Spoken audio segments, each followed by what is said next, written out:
This video is brought to you by Gamersubs. Use code MHB at checkout for 10% off your next order. I want to up my overall completion percentage on my PlayStation account, which isn't going to be easy. I was out of the trophy hunting game for a long time, playing a whole bunch of games for various lengths of time and leaving myself with quite the mess to try and clean up. Now 100% completion isn't going to be possible since I have a good number of games with unobtainable platinums and DLC trophies already on my account, but we're just here to take things one step at a time and do as much as we possibly can. I'm aiming for 60% completion as step 1 and we'll go from there. We ended the last episode sitting at 54.35%, and since then over the Christmas break and the beginning of the year, as I continued to play and platinum more games, I bumped it up even further to 54.94%. So let's tick off a few more trophies that are sitting in the backlog and see where we can end up by the end of this video. As always, if you do end up enjoying the content and want to see more like it, like the video, leave a comment, subscribe, and let's get this video started with a game that, honestly, I didn't plan on covering in this video, but it just sort of happened. If you didn't know, Rocket League was actually the first platinum I got on this account back in 2015 when I wasn't really into trophy hunting anymore but was just obsessed with the game, and the platinum is pretty easy. I've played the game for hundreds of hours across PlayStation, PC and Xbox, though don't think that means you're about to witness some god tier Rocket gameplay on screen. My skills are truly buns now. But for a long time this game was just a simple lock-in for the gaming rotation with me and my mates. I did keep up with the DLC trophies for a while there, but eventually stopped caring about maintaining the 100%, along with playing the game more on other platforms for convenience. So why after all these years did I finally decide to go and clean up all the trophies I'd left behind? Well, because my buddies and I are all now dads and not playing games together most nights, we don't have our usual gaming nights very often. So when my mate messaged me and said it was time and to download some games, I said, what the hell? And one of those games was Rocket League. Now, I went into that session not aiming to get any trophies or really have this game in the video. I was just playing to play. However, the game had other ideas because by the end of that session, I'd unlocked 9 trophies, and at that point, I sort of just figured, what the hell? Let's finally get this back to 100% complete. But let's go over those 9 trophies quickly first because there was a bit of auto-poppiness about some of the trophies given stat-wise I should have already unlocked them. What I mean by that is some trophies popped just by doing one thing instead of what the trophy was asking for, like the first batch I got for completing a match with one or more club mates, completing a match on wasted land, under the sea and in outer space, and also for completing 10 matches with one or more club mates. This was the first match we played, by the way, but you get what I mean. Whew. The hell is this for? Complete a match on wasted land under the sea. Okay, together is better. Cool. Oh, another trophy, cool. Yep, beautiful. Same goes for the next game where I got trophies for taking 535 shots on goal and getting 30 goals or assists in online matches. Yeah! Woo! Another trophy. Oh, another one. Beautiful. From here, it did calm down and we were unlocking trophies for actually doing what was asked, like winning an MVP in a game that went to overtime, collected a painted item, customized my player card, and, well, this one was really delayed given most of the matches we'd played that night were club matches, but I did score a goal in a random game and that trophy finally popped. GG! What's this for? Win MVP in a game that goes to overtime. Budding artist. Collected a painted item. New profile, who's this? Squad goals! What the hell's that for? Score a goal while in a club. Again though, that was just me playing for fun. I wasn't going for any trophies, I was just happy to have the dad crew up and about again, but it did make me think if this is what was happening without trying, then going for 100% should be easy. So the next day I hopped on again, this time all on my lonesome, and decided to lock in. And thankfully for me, a lot of trophies I had left could just be done offline. They're also really quick to get done, as it only took me an hour or so to get another 30 13 trophies added to the total, which, I mean, talk about a dopamine hit. I tried to focus on going from DLC to DLC rather than combining a whole heap of trophies at once and getting lost in the process, and this method did have me jumping around modes a fair bit. Like first off, jumping in and playing a match in 3 of the Rocket Lab arenas, which are these funky looking maps, which I'll be honest aren't my favorite, but definitely unique.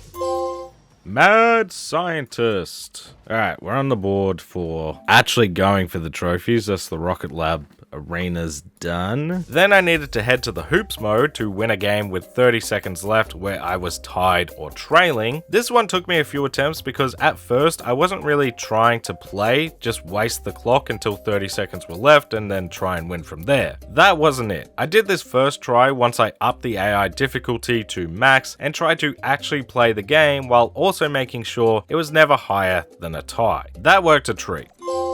You buzzer beater. I feel like when I was going for all the trophies still, I feel like I went for this trophy a few times. I'm just not good at hoops at all. Then it was off to Rumble, which is a mode I did have a lot of fun with back in the day, so it was good to be back. But in terms of trophies, it was nothing too challenging. Just use every power up and a free shot on goal before it goes in, which as soon as I got that ability, I just sat back till the AI tried to score, and well, did end up scoring, but it still counts. Oh, infinite power. That's okay, so that's a bit more of a do something once and the trophy will pop.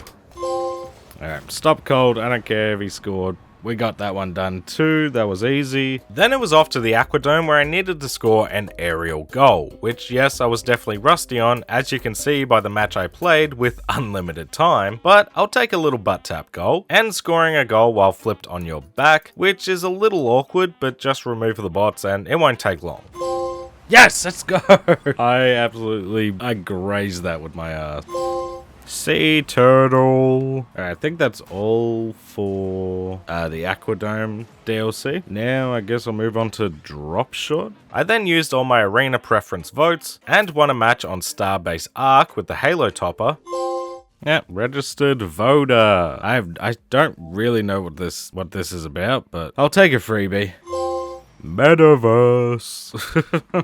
I thought this was something to do with like Halo. And then headed off to the dropout mode, which again wasn't really something I cared for too much when it dropped, but at least the trophies were pretty easy. Dropout is a mode where when the ball bounces on your opponent's side, a tile lights up. If it hits the tile again, it breaks, and that's where you can score. All I needed to do was once again play with no bots to win a match via shutout, and then damage 320 tiles and score 18 goals. Damage control. I've already forgotten what this is for. Alright, win by a shutout. That's fine. Alright, now I just gotta score more goals and destroy more tiles. Buckminster. Oh, okay. It is just damage, not destroy. Cool, take that. Full course. Alright, that's drop shot done. Was not my favorite mode, but you know, interesting sort of concept. Really the only like side mode I enjoyed from Rocket League was hockey. And finally, for my offline adventure, I equipped a deluxe item, of which I had plenty, completed a game in a storm, and traded in 5 items to get something better. Stormtrooper, an easy one. This is where we start having to get into the online, which I'm sort of happy about because, you know, it's easy to knock all these trophies out offline, but, you know, I do want to actually play some Rocket League properly. Trade secret. I have so much crap in this game. But that was enough of playing offline for me. Thankfully, it was only an hour, but I was definitely ready to get stuck into some multiplayer. I just didn't know how long that part would take. There's 2 trophies I was focused on here. Best of the bunch for winning the MVP in a tournament match, and certifiable for getting a certified item to veteran status. Now, the tournament stuff I'd never done before, so I went there straight away to try and get the MVP, but doing that solo in 2v2s wasn't really panning out for me, especially in the official tournaments that only happen every few hours, and if you lose, that's it. You have to wait until the next one. I did get the trophy for completing a game in a tournament, but no luck winning or getting the MVP, and figured solo, it just was going to be too much risk versus reward. New challenger. Alright. we completed. It didn't go our way, sadly, but I felt pretty good that game, honestly. Just got a bit unlucky, honestly. So I stopped there for now to come back to later and booted up the ranked mode to complete my 10 placement matches. I've never really been a big ranked player in any game, and I don't think this changed my mind, especially people trying to forfeit when we're down 1 goal with plenty of time left. I mean, seriously, what the hell are we doing? But I did have fun playing a more competitive style, getting the trophy for playing a match on Champions Field to boot, and while I only got Silver 4 by the end of my 10 matches, I'll take it and move on. Hey, good times. Okay, so it pops that time. Rank up. Woohoo! Did my 10 placements. Ended with a pretty fun one, because some people on my team tried to forfeit when we were down by 1. Like, come on. Alright, so I got to Silver 3. I mean, again, I've been back playing Rocket League for like 2 days, so I'll take it. Not ideal, but, you know, probably shows where I'm at the moment. That really just left the MVP and certifiable trophies left, and while one just involved playing a whole bunch, the MVP was something that should have been short and sweet, with a buddy. So I asked my brother to download the game, accidentally left my club, which popped the join the club trophy. I know, seems backwards.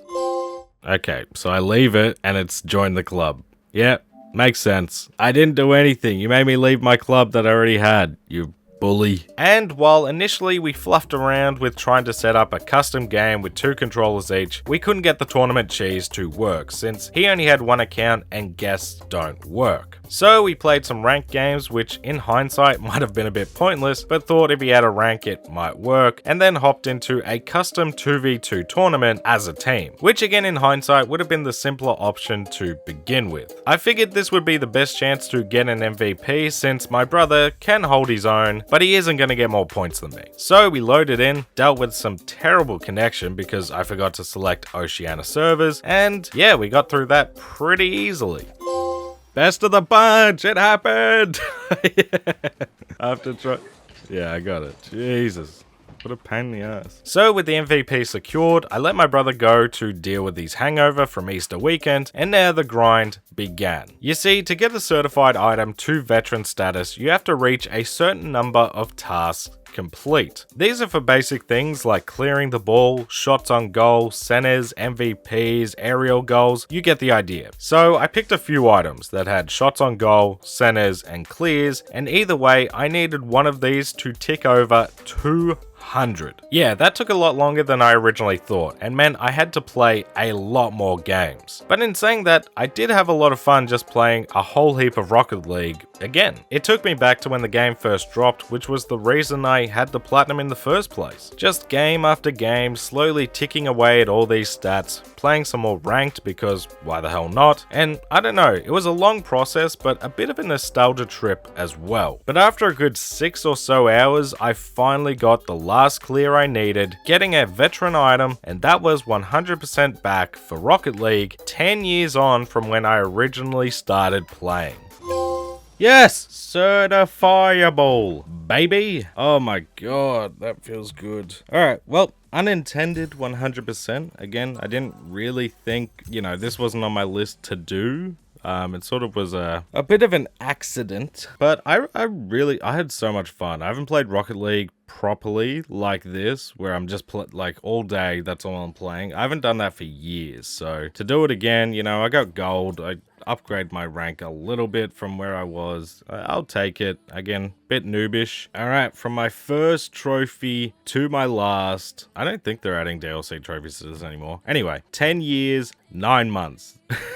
Yeah, a lot of fun. Most of the trophies are pretty easy. That veteran one, you know, it's sort of whatever. It was just like, basically just play and see if you can get these random things done. So, I had a lot of fun here.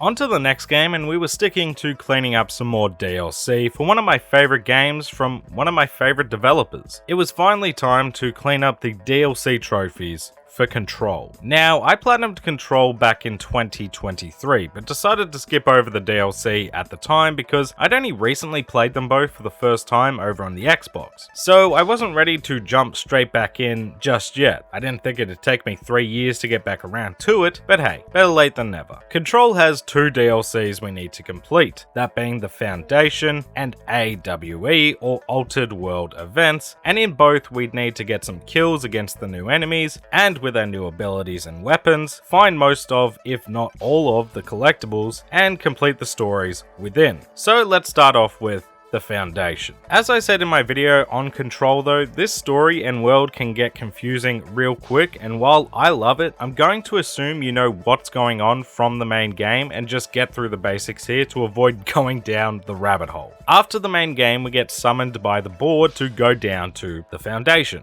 a new area below the oldest house, and look for a monument called the Nail. The Nail connects the oldest house to the astral plane, but it's been seriously damaged, causing the astral plane to leak into our reality, which isn't good. So we need to figure out a way to restore the nail and plug the leak. In doing so, we gain some new abilities in Shape and Fracture that lets us pull crystal platforms out of the wall, and the ability to destroy those crystals as well. While we were trying to repair the nail, I did unlock a few trophies in my travels, first for having a deployed ranger kill 5 enemies, which was excruciating. These guys are basically only good for being an enemy distractor, because they can't hit a shot to save themselves. I made sure to get enemies to the brink of death, and even then, this dingbat had me waiting around for a solid 15 minutes just to take them all out. Yay, supportive staff. Jesus, mate, you suck. That took forever. I discovered the Astral Plane restroom. Astral Plumbing. Stumbled across the Swift Platform side quest, which was a trip to play through, and probably one of the more unique altered item quests. Star Performance. That's a trip. I did not remember that side mission at all. Used Shape and Fracture 100 times and killed 50 of the new Hiss Sharpened. Make Unmake. That's for using the Shatter and Pull, whatever it is. 100 times. Pretty easy. Hostile Work Environment. Alright, that's the Hiss Sharpened done. Now I just need however many more kills like this. By this point, I'd fully repaired the nail, but the oldest house and astral plane were still colliding and threatening to destroy both dimensions. Thankfully, one of those collisions opened up a hole to the bottom of the nail, and it's here we find Marshall, who's been missing since the Hiss invasion. Unfortunately, she's been possessed by the Hiss, and we need to take her out in order to properly cleanse the nail, and that was the story. Albeit dumbed down to its absolute basics, complete. And now it was on to the remaining side quests, of which I had 2. One was to collect 5 old ID cards for Pope and see where they take us, and the second was to recover another altered item in the chasm. The ID cards were no worries once I knew that the quest wasn't bugged. The game just allows you to pick up the same ID more than once, and you need to find 5 unique ones, and the TV down in the chasm is a really unique mission as the chasm is genuinely pitch black. Cannot see anything without the TV, but the TV also stuns enemies. So that was all the missions done for now, which I had a great time with. A strong foundation. Alright, that's all the missions done. Yeah, basically collectibles, hidden areas, and some shield rush kills. And now we could move on to more or less the collectible side of things. I needed to collect all 57 collectibles, all 8 of the Maneki Nekos, and 10 of the hidden locations, along with getting 100 shield rush kills, one of the new abilities introduced with the DLC. I decided to focus on the hidden locations and Maneki Nekos first, since I figured that would help me find any of the missing collectibles too, since I had already found a good lot of them. Not much to say on the hidden locales. Some are pretty simple to find if you're trying to explore each room, and others have you breaking down random walls. Niche position. That is all the hidden locations done. The Maneki Nekos were a bit more challenging. There's 8 to find, but you also have to complete certain things around the world to get them to appear. Whether that's turning on a seemingly useless valve to have a shower in a different area, launching a gold cube at a hidden locale to spawn that block in a different restroom, doing some platforming across the cliff face, or putting blocks on cat paw prints. It's weird, and honestly, without a guide, there was no shot I would complete this on my own, but they do give you some cool cat ears for getting it done. One of us. Hey, cat ears. While I was hunting down the last few collectibles, I finally got my 100th kill with the shield rush ability, which at max level isn't too bad. It blocks attacks and only takes 2 blows to take out most tougher enemies. Rush job. Alright, that's the shield rush done. Now all I have left is to go and I've collected all these cats, and now I just need to figure out the 5 collectibles I'm missing. All that left me with was about 5 collectibles I still needed to find, and this is where I have to shout out Minimal Game Guides because this video saved me so much time. Alphabetical order, segmented between collectible types, and shows you where to go from the control point or fast travel. Chef's Kiss, this was one of the best guides I've ever found. This made it so easy to go through the collectibles, see which ones I was missing, and easily within 10 minutes find the rest of the collectibles, allowing me to move on to DLC 2. Subterranean research. Alright, that's the foundation done. Now I can get onto AWE, which very excited to revisit because, again, love Alan Wake. The foundation though, that was a lot of fun. It was probably more fun than I remember. I don't think I really soaked this one in when I first played it because I was like, I just want to play the next one. But yeah, that was so much fun. Now, I started the AWE DLC back when I went for the Platinum, which was sort of how I knew it may have been too soon to go for the 100% because I love Alan Wake, but I was just going through the motions at the time. So we're not jumping into this one from the start. In fact, we're actually on the final mission, but I'll give you some background to what's going on before jumping straight in. AWE is a crossover, or more aptly, a connecting DLC between Control and Alan Wake. Basically, it ties the two together by saying the events of Alan Wake was an altered world event that the FBC has on record. After the events of Alan Wake, Emil Hartman, the douchebag psychologist, tried to get in on some of the dark presence, which he succeeded in doing after diving into the lake and becoming possessed. The FBC end up arresting him and taking him to the oldest house, but after the Hiss invasion, he's managed to escape, and now he's a Hiss dark presence monstrosity that haunts another new sector. So, of course, we need to put an end to his terror with the help of some apparitions of Alan Wake as he continues to write and try to escape from Cauldron Lake. So that's the premise of this DLC, but I decided to focus on the trophies first before jumping back into the story. So I crafted the new weapon Surge, which is basically a grenade launcher, and decided to go after the altered vending machine since I'd heard they can be a bit buggy and despawn after a certain point. The altered vending machines are boxes of goodies, but they are just random vending machines around the world that you need to pick up in order to see if they're normal or not. There's a good farming route between active investigations and the abandoned offices that I sort of just went back and forth between, and it didn't take too long to grab the 4 I needed, while in the process also using a surge grenade, shooting it at an item and throwing that at an enemy for another trophy. Work smarter, not harder. Yeah, that one's an easy one. I just need to be able to level this up a bit more, and I think it would be a decent weapon. Vending spree, let's go. Well, that's apparently a bit of a buggy trophy, so I am more than happy to get that out of the way straight up. Then I went to the arcade machine where I needed to beat one of the 2 games, Crowd Control and Deadline. For some reason, at this point, I was really struggling with Crowd Control, probably because I was trying to get my 50 surge kills, but we'll come back to that one later in the video anyway. And Deadline was so much easier for me to complete. Workplace recreation. Bit of fun, that. Not long after that, I got my 50th kill with Surge, and also leveled it up to max level thanks to the goodies from the vending machines and random enemies. Surge Protector. Alright, that's my 50 kills with the Surge. I actually really like this gun. Bang! Surge of power. We are smashing through these. Could be a chance I get the trophies before I finish the story for this one. It was at this point I decided to look for the 4 hidden locations, which actually put me back on track for the story and hunting down Hartman. But since there's only 4 hidden locales and knowing I can destroy certain walls made these a breeze to find. Chief Investigator. Alright, that's the hidden locations done. After this, we continue to pursue Hartman, going through the mini battles where we need to avoid stepping into the darkness too long and turning on the lights to keep pushing him back until we reach his final boss battle in Bright Falls. It was here I found the final collectible, well, the final one I needed for the trophy anyway, since here you only need to find 80%. In-depth investigations. Is that the collectible one? Oh, hell yeah. Alright, cool. I don't have to worry about that. And after a tense battle with Hartman, who can easily drain your health if you aren't quick enough, that was the DLC complete with a little tease to the eventual Alan Wake 2, which I still need to play and is another game on my backlog of shame.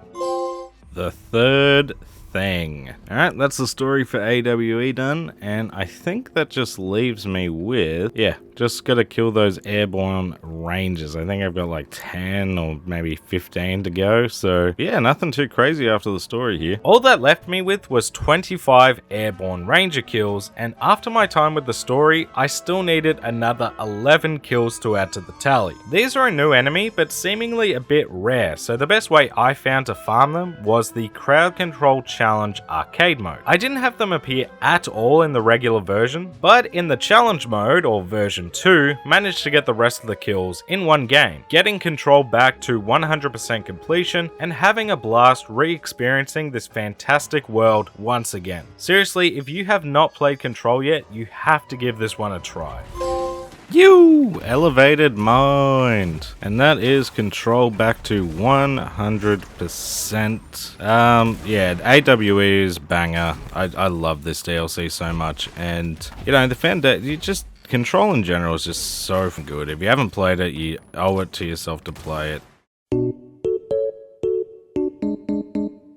On to game number 3, and sticking to the DLC train we've got going on, but this one is a little different. This one sort of snuck up on me as I was working on Rocket League and Control, rather than me planning to revisit the game because at the time it didn't have any new content I needed to go back to. Well, until now. It was time to head back to one of my favorite cozy, peaceful, and honestly just the most satisfying game of 2025 with Power Wash Simulator 2's first DLC pack, Adventure Time. I love Adventure Time. It was one of the first shows my now wife and I binged back when we were in high school, and so this one was an instant pickup for me. The DLC adds 5 new jobs set in the land of Ooh and 10 new trophies. 5 for completing each of the jobs, and 5 for doing something miscellaneous within them. There's not too much to talk about gameplay wise, same as the base game, it's very much see dirt, spray dirt, just this time revealing some fan favorite locales from the show, and trophy wise, the job specific trophies are pretty simple too. I mean, the first job in the treehouse living room is simply to pet the beloved Bimo, who giggles when you wash him. Pet Bimo, who wants to play video games? Bimo! Oh, good God. Homies help homies. Alright, finding that last one was annoying, but that was a really fun one. Nice little intro into the DLC. Then onto the next job at Pizza Sassy's, we need to clean all 3 doors before doing anything else. These can always be a little tricky if you spray too much of the frame, but just take it easy and you can get it done no problem. Door Lord. Alright, that's the immersible for this job. Now this seems like a decent sized job. Nothing too crazy. Give me a hug, hero. Alright, that was obviously a bit of a bigger job, but the bigger jobs, they're just so satisfying when you start breaking them down. I don't know, it hits right. The third job has us tackling the Ice King's castle with probably the most stressful trophy of the bunch, as we need to clean everything else and save the handbag in the cell for lucky last. I always dread these missables because if you muck up, it's a solid hour, sometimes longer, that you're not getting back. So I just decided to avoid the cell altogether. Save the whole thing for the end to avoid any dramas. Yeah, this should be it if we've done this right. Close door. Oh my glob! Alright, that's the missable. King of Cool. And that's the level done. That one was, all those little spikes was such a pain in the ass. But overall, you know, overall fun. Next up was the Candy Vehicles job, where we could only use the adaptive nozzle attachment for the whole job. And where I realized a bit too late, it has more than one setting. I don't know why that didn't dawn on me at the time, it's literally in the name. So I just used the worst nozzle for the job the whole time, which was awesome. Only one. Alright, that was annoying. Acceptable!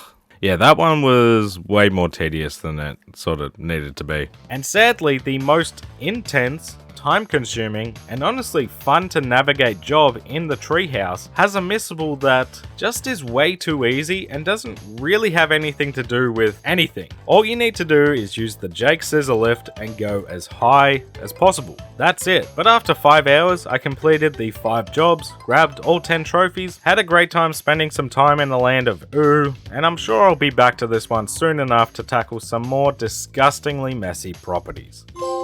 The Limit. Holy crap, this is a decent sized job. Party God. Definitely not the longest map, but it kind of feels like it's a map for a long time that you're making like little to no progress, and then it's just bang, it's finished. But yeah, that was really fun. I'm assuming we're going to be coming back to Power Wash quite a bit over, you know, over the years, if Power Wash 1 is anything to go by. But yeah, great first DLC, really fun maps, easy trophies, good time. For the final game in this video, we have yet another couple of DLCs I was long overdue cleaning up. It was time I finally went back and played the 2 DLC packs for Dredge. Dredge was one of, if not my favorite platinum experience of 2023. It was a game I was a little late to the party on, but just really intrigued me from the jump. A simple looking fishing game with a creepy as hell undertone pretty much sold me, but I just love this game to bits. The art style, the mystery, the horrors of trying to fish at night, the simplicity of the task meets the fear of the unknown, and a platinum that essentially needed you to complete the fish Pokedex. It was a blast and a game that I've been saying I wanted to get back to for a while now because I've heard the DLCs are great additions. But to be honest, I just needed an excuse to come back, and that's what we're here to finally do today, starting with the first DLC, the Pale Reach. The Pale Reach is the shorter and simpler DLC of the two. Really, it's just a new frozen biome to explore and catch some new critters in. Pretty much as soon as we reach the new zone, we are introduced to the ever-present threat of the narwhal, who you need to keep fed to avoid any disturbances. Hey, feeding time, we got a trophy already. Feed the narwhal. Nasty looking narwhal. Finding the materials around the zone to unlock the icebreaker. Alright, let's get the icebreaker on this bad boy.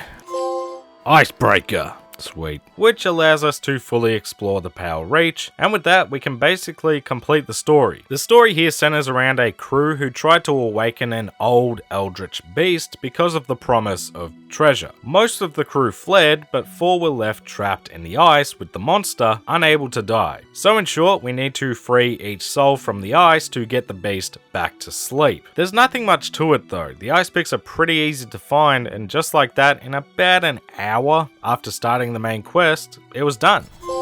Under the Ice. Alright, that's the main quest done for Pale Reach. Now, I think I've just got one more side quest to go. The side quests were my next step, which again, not a whole lot going on here either. Most of these are simply needed to progress the story, but you do have one for finding the Ice Shaper, which lets us buy ice blocks off the traveling merchant. These just keep the fish fresh for longer, which isn't amazing, but by having 5 in our cargo at once is a trophy.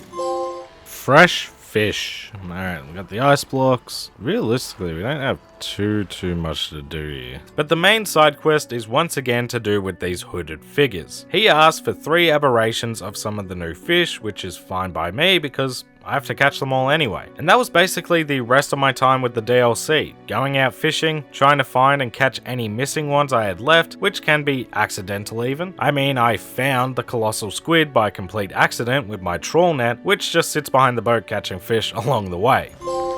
Back from the...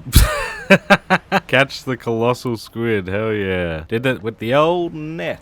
It maybe took another 45 minutes, but no more than that to find all the fish for the mystery man, catch all the basic versions of the new ice fish, and with some night fishing under my belt, catching all the aberrations as well. Frozen favors. Alright, that's all the quests done. Now I just need to go hunt for some fishies. Hey, polar angler. Alright, that's all the normal species. Now we just need, I think, a couple more of the mutated ones. Let's frickin' go! Cold corruptions. Alright, that wolffish was a bit of a pain. But I'm pretty sure that's the Pale Reach done. Now we can move on to the Iron Rig. The Pale Reach was a nice, short, and sharp addition to the world that I really enjoyed simply for letting me get back in the dredge groove, which was perfect because the Iron Rig was about to take it up a notch. The Iron Rig takes place across the whole world of dredge, as the Ironhaven Corporation has set up an oil rig, which I'm sure will go just swimmingly for everyone. But to keep the story moving, we are just being the helpful little fishermen. So we get the generator back up and running again, which starts the drill and, well, immediately shows why this is a bad idea, as the ocean floor begins to crack, leaking oil into fishing spots on the map.